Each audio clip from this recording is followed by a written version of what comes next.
Sarah here with that hashtag show here at the Collector's Paradise to celebrate the first stop on the Murder Podcast Killer Signing Spree Tour. I am here with Jeremy. Jeremy, introduce yourself. Tell the people who you are. I'm Jeremy Haun. I am the co-creator and writer of Murder Podcast, the first title out from Ignition Press.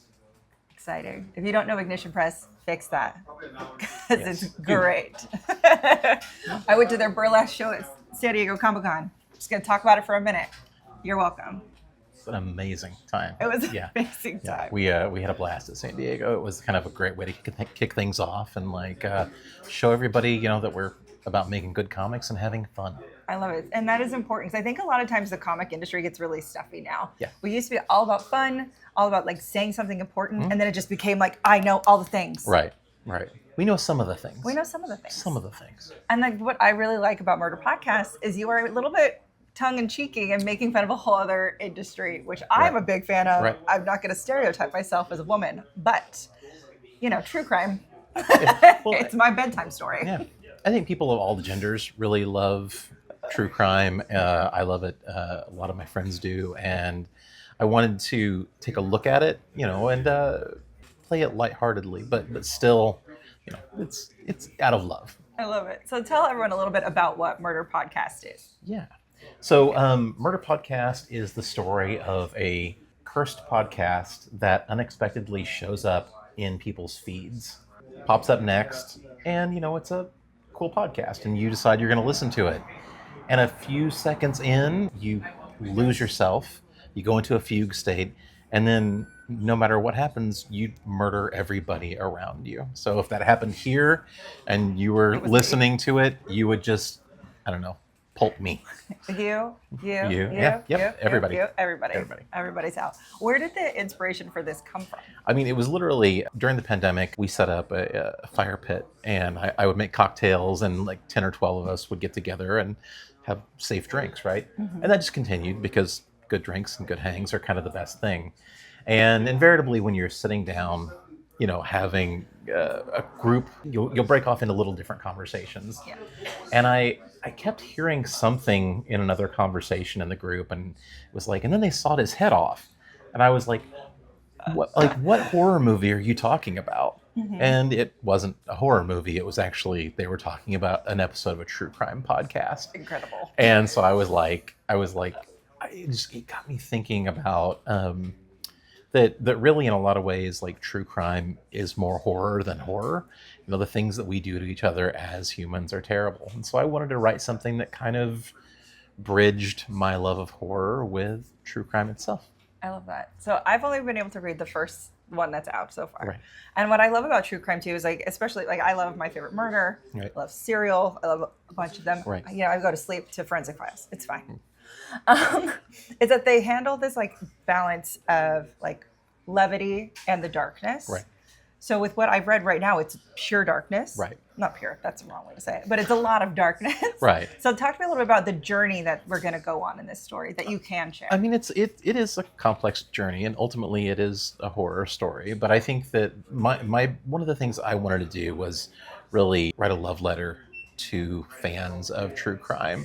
And the 5 women that we focus on, they're all kind of based on elements of people that I know and love. I was going to ask and about that. Yeah, I wanted to stay true to the audience and really give you somebody that you can identify with, or hopefully more than one of those characters. And then I'm going to take it to some gross, spooky, dark places along the way. I like it. Could you share with everyone who we're going to meet? Who's our cast? So our cast is a group of 5 friends. These ladies, we've got Mina, Josie, Renee, Blythe, and Alice. They're just a group of friends that love podcasts, love hanging out, have known each other forever. It's that tight-knit group. They love podcasts and are trying to maybe find out what's going on and why it's happening. Yeah. I loved meeting them because it reminds me of my friend group, because after movies, TV shows, that we're always discussing oh, that was a filler. We didn't need that. Right. Or this was an amazing episode. And right now, if you're on Teams or if you're like the dissection of it. So I loved that. I automatically felt related, but relatable to them. Right. They remind me of me and my friends. Well, thanks. I don't know, that's the best compliment. And I feel like that when I nervously showed the comic to friends, they were like, oh yeah, that's us. I love that. Did they know? Like, as you mentioned that your friends, you kind of base them on a couple of them. Do they know? So one of my favorite things that I did with this was I actually sat down and interviewed a group of 5 ladies that I know, and kind of, I promised them that they were going to be similar, but not too much so. Enough. Yeah, but I asked a lot about their friendships and like why, I was like, who's the person in the group that you're going to confide in if something's really wrong, and it sort of built a fun tapestry. And I'm nervous when they actually read it. A couple of them have, and they've really enjoyed it, but the others, I'm like, what if they see too much of themselves in there? Have they read more than I have? A couple of them have read more than you have. Yes. Yeah. I was gonna be like, I don't know. Right now, I wouldn't call them archetypes because I feel like we haven't gotten too much into it. But are we going to have kind of like the true crime archetype of like the one who knows everything, the one who's the skeptic? Like, what are we getting into? We're more than one thing as people. Absolutely. And I love, I do like leaning into archetype somewhat, but I want to be careful of that because I think that people are complex and wonderful. And I wanted to really give as much of a relatable cast as possible. Do you have a favorite character so far? Yes. I like them all so much. I hate when I get to killing everybody. Oh, wait a minute. That's a spoiler, isn't it? No, but no. You heard it here first. Yeah, I think there's a character, Blythe. She's the blonde that always is kind of saying something extra smartass. I like her. I like her take on things. It's always kind of in the background, and it's wonderful. But no, I love the whole group, and now I want you to worry if I kill them or not. They got to be invested. Yeah. And I want to talk about the artistic style that was chosen and working with Mike about on this. Like, talk to me a little bit about how you chose the style and the look for the comic. Anytime that you're building a new series as a writer and you work with your editorial team and talk about like what you want out of the series. Mm-hmm. As an artist myself, I didn't really want anybody that draws like me. I really wanted something different. Mike Tisserand comes from the animation industry, and he is absolutely brilliant. And he's one of my favorite people, but also he's such an interesting, untapped voice in this industry. And I was like, I want to see him take all those character moments that he's kind of known for and then make it really gross also. And he does. He does. He makes it really dark and gritty and very fun. Look at these. So this is a special variant that you can only get today. Tell me about drawing this. Basically, again, the concept is if you're somewhere and you hear this podcast, you'll murder everyone around you. And we were talking about doing a special tour variant that you could only get while you're at these shops. It's so cool. And I was like talking with my editor, Jamie, and I was like, okay, so what if I did one that was me at a signing on this tour, and I just happened to be listening to the podcast and then maybe killed all of my people that were there for the signing. I promise not to do that, actually. It is a safe space. Yeah, I am. We're okay. I am. I get all of it out on the page. I tell all enough. of the craziness there, and then I'm pretty happy-go-lucky beyond that. I want to talk about the design of how you read this comic too, because I thought that was really interesting, where you can tell where they're listening, but then when they're saying it out loud, and like kind of talk to me about like making sure you could see everything while also making that story really clear. That took some doing. That really took some figuring out our letters and world design, and they are absolutely fantastic. I presented this problem when you hear the podcast, whether it's coming in through people's earbuds or whatever it's playing. I needed a thing where you could understand that this is the podcast itself, but then when you are affected by the curse, you start, you kind of tilt your head to the side, and then you start speaking along with the podcast. Mm-hmm. And I wanted to specifically build a moment where you heard the podcast and then layered that on top. And World just came in and did something cool with it, something where you understood exactly what was happening and it was clear, and that was fun. I love it. Now, of course, this murder podcast, people are being murdered. Right. When coming up with the ways that people die, like, one, are you okay? And two, Right. where did they come from?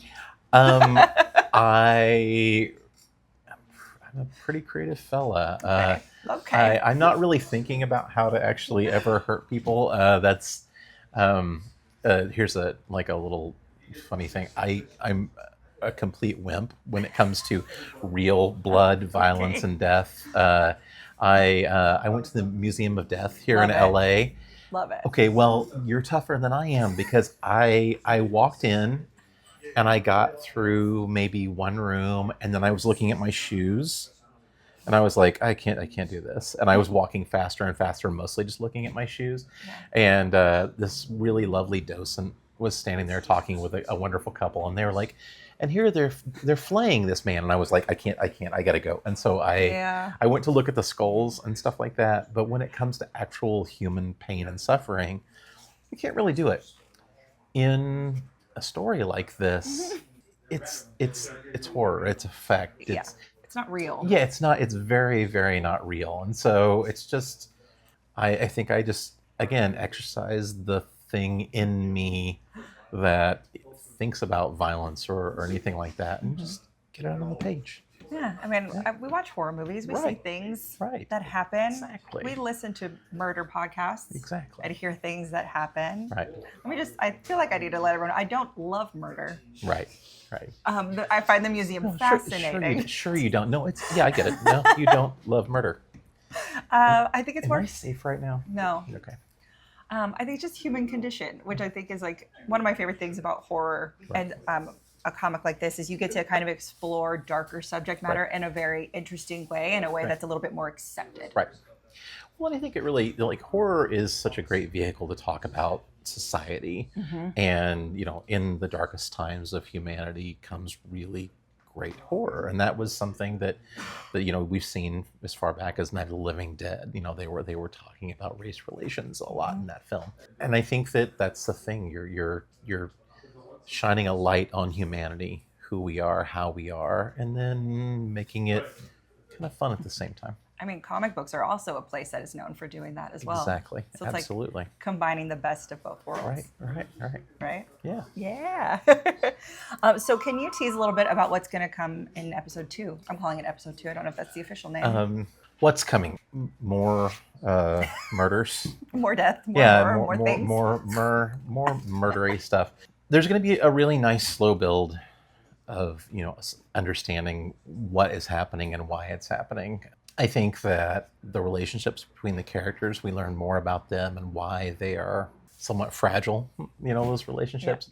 We left on a pretty big cliffhanger in issue 1. I'm going to bug you after and be like, I just need to know. Yeah. We resolved that. Okay. Yeah. Pretty quickly?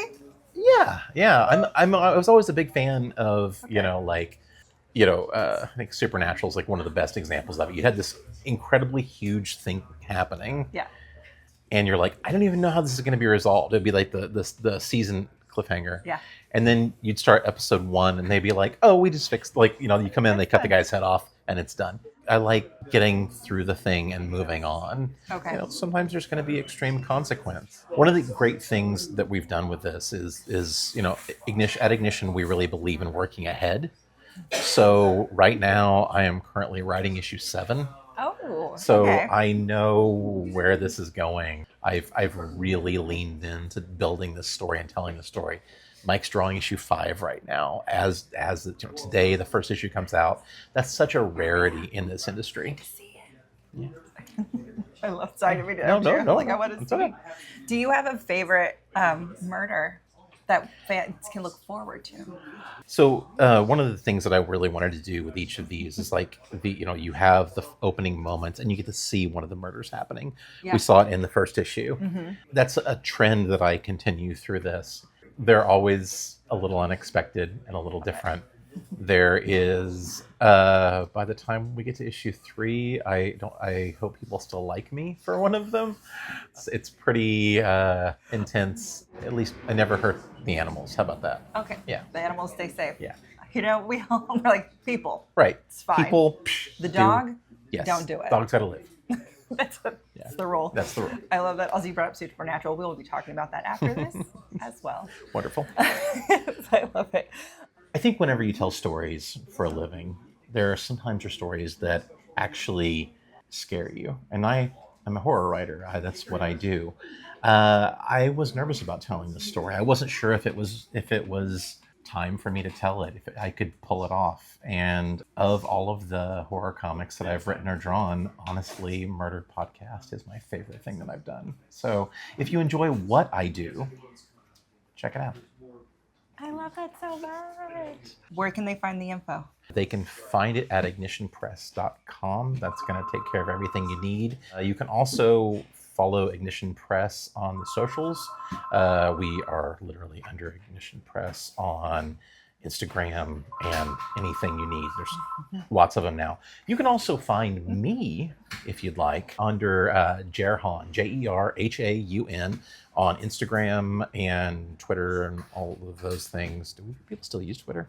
But it's on all of that. You can also go to jeremyhaun.com. Both myself and Ignition, like, while social media is a thing that we actively still do, because you kind of need to connect immediately, the place to really connect with us and what we're doing and what we're building is via our newsletters.